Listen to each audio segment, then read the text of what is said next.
তিনটি নাম যদি আপনি সারাদিনে যে কোনো সময় আপনি পড়তে পারেন, সকল ধরনের রোগ থেকে আল্লাহ তাআলা আপনাকে মুক্তির ব্যবস্থা করে দিবেন।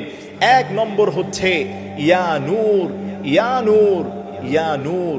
এভাবে যদি ইয়া নূরু এই শব্দটাকে যদি আপনি 21 বার পড়তে পারেন, আপনার চোখের যাবতীয় সমস্ত সমস্যা থেকে আল্লাহ তাআলা আপনাকে হেফাজত করে দিবেন। এই শব্দটা, এই নামটা ইয়া নূর আপনি 21 বার পড়ে চোখে ফু দিবেন, চোখের যাবতীয় সমস্যা থেকে আল্লাহ তাআলা আপনাকে হেফাজত করবেন।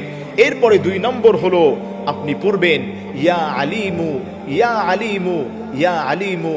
এই শব্দটা আপনি 11 বার পাঠ করবেন। 11 বার পাঠ করে আপনার মাথায় আপনি ফু দিবেন, আপনার জ্ঞান আল্লাহ তাআলা বৃদ্ধি করে দিবে। আল্লাহ তাআলা মাথার সমস্ত সমস্যা থেকে আপনাকে সমাধান করে দিবেন। 3 নম্বর হলো ইয়া বাতিনু, ইয়া বাতিনু। আপনি যদি এভাবে পড়তে পারেন তাহলে এই দোয়াটা আপনি 11 বার পড়ার পরে আপনার পেটের মধ্যে আপনি ফু দিবেন। পেটের যাবতীয় সমস্ত রোগ থেকে আল্লাহ তাআলা আপনাকে হেফাজত করবেন।